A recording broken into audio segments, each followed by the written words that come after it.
SIT విచారణ తర్వాత హరీష్ రావు ఆగమాగమవుతున్నాడన్నారు ప్రభుత్వ విప్ ఆది శ్రీనివాస్. సిట్ అధికారులు అడిగిన ప్రశ్నలకు నీళ్లు నమిలి బయటకొచ్చి బడాయి కబుర్లు చెప్తున్నాడని విమర్శించారు.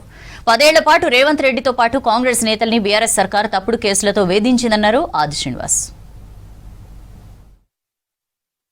సిట్ అధికారులు అడిగినటువంటి ప్రశ్నలకు బహుశా నీళ్లు నమిలినట్టుండమో, లోపల ఏం సమాధానం చెప్పాలో తలపట్టుకుని, కానీ బయటకు వచ్చిన తర్వాత మాత్రం సత్య హరిశ్చంద్రుడికి కజిన్ లాగా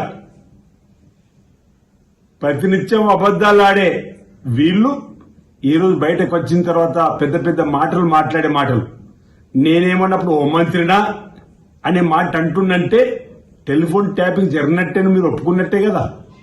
అంటే ఆనాటి హోంమంత్రి కేసీఆర్ ముఖ్యమంత్రిగా కలిసి చేపించినట్టు మీరు ఒప్పుకున్నట్టే కదా అంటున్నా.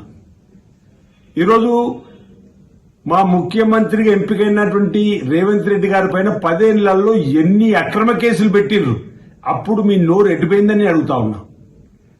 పిరికి పందలా నోటీస్ ఇస్తున్నాడు, ఇప్పిస్తున్నాడని చెప్పిన మాట మాట్లాడేటువంటి మీరు ఆనాడు మీరు చేసినటువంటి వైఖరి ఏందో అంటున్నా.